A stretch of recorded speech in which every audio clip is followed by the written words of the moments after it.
Dubai year شو سے خبر آئی ہے کہ دوست ملک کے ساتھ پاکستانی JF-17 بلاک 3 کی خریداری کا معاہدہ ہوا ہے، اور اب خبر یہ بھی ہے کہ بنگلہ دیشی پائلٹ JF-17 کی ٹریننگ لینے پاکستان آ رہے ہیں۔ تو یہاں پر سوال یہ پیدا ہو رہا ہے کہ کیا بنگلہ دیش ہی وہ دوست ملک ہے جو JF-17 خرید رہا ہے؟ اس پر آپ کے پاس کیا معلومات ہیں؟ جی بہت شکریہ عائشہ، آپ نے انوائٹ کیا۔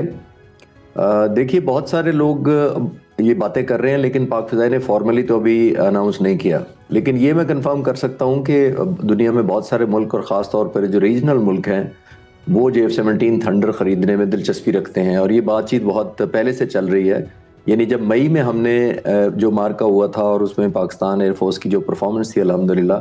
اس کے بعد آپ نے دیکھا سارا سینیریو بدل گیا۔ ہم نے جنگ میں جو پرفارمنس دکھائی اوورآل الحمدللہ اللہ کی کرم کے بعد لوگوں کی مدد سے، وہ لوگوں کا ایک آل ٹوگیدر گلوبلی ایک پرسیپشن چینج ہوا ہمارے ملک کے بارے میں بھی، ہماری مسلح افواج، اور خاص طور پر آپ نے دیکھا پاک فضائیہ کو بہت قدر و منزلت ملی، کیونکہ اتنی بڑی ایئر فورس کو جو تقریباً 1000 جہاز ہیں ان کے پاس،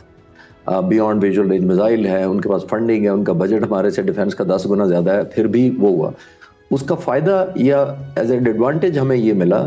کہ دنیا نے ہمیں ایک ریلیونٹ گنا۔ سب سے امپورٹنٹ یہ ذہن میں ہمیں رکھنی چاہیے کہ جب فائٹر جہاز کوئی ملک خریدنے کا فیصلہ کیسے کرتا ہے۔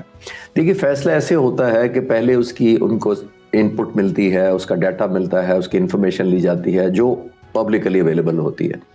اس کے بعد اس کو ویلیوٹ کر کے دنیا میں کوئی بھی ملک وہ کمپیئر کرتا ہے دوسروں سے، پھر اس کی کاسٹ افیکٹونیس دیکھی جاتی ہے، کتنا مہنگا ہوگا، کس کی پرفارمنس کتنی اچھی ہے۔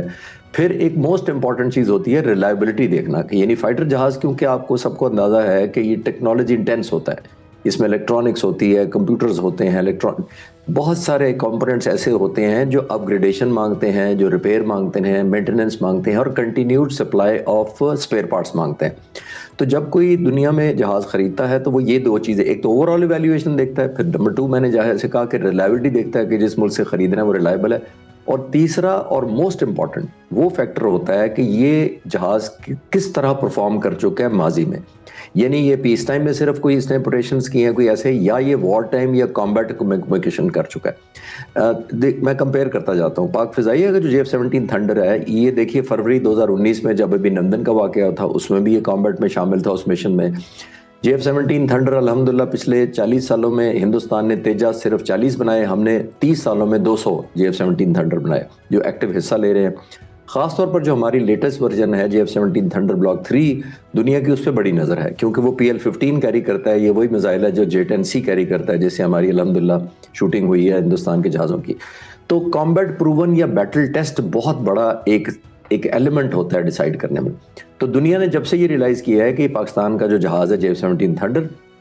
یہ کامبیٹ ٹیسٹڈ ہے، بیٹل ہارڈنڈ ہے، پروو کیا ہے اس نے جنگ کے اندر، تو پھر آپ کو ایک کریڈیبلٹی اوتھینٹسٹی کہیں زیادہ بڑھ جاتی ہے۔ تو الحمدللہ اب دنیا بہت سارا، بنگلہ دیش ایک ملک ہے جس میں وہ بھی اپروچ کر رہا ہے۔ مجھے خود بھی اتفاق ہوا ہے بنگلہ دیش جانے کا، جب میں ایئر فورس میں تھا میں نے ہماری دونوں ملکوں کے درمیان کوئی کولیبریشن ہم نے چیک کرنی تھی تو میں اس وقت بھی گیا تھا۔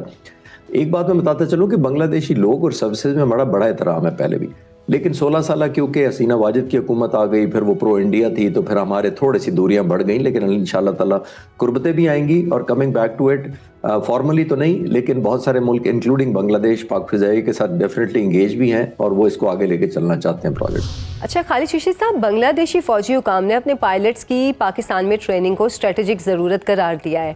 اس معاملے میں آپ کیا دیکھ رہے ہیں کہ بنگلہ دیشی فوجی حکام کی اسٹیٹمنٹ میں کتنی گہرائی ہے اور اس کا اثر کیا ہے؟ دیکھیے یہ بہت بڑی ہندوستان نے 15-16 سال ایک ایڈوانٹیج ان کے اپنے پاس تھی ان کے، کہ ہندوستان کی الائنس جو بنگلہ دیش کے ساتھ تھی ایک کمفرٹ لیول بہت تھا، اور وہ یہ بھی ذہن میں رکھیے گا کہ اس کو اینٹی پاکستان ایموشنز یا فیلنگ میں کنورٹ کرتا ہے، جبکہ پاکستان کا کبھی ایسا نہیں رہا، کیونکہ اگر ہماری کسی سے دوستی ہوتی ہے تو ہم اس کو ایکسپلائٹ یا ٹرن نہیں کرتے اگینسٹ انڈیا۔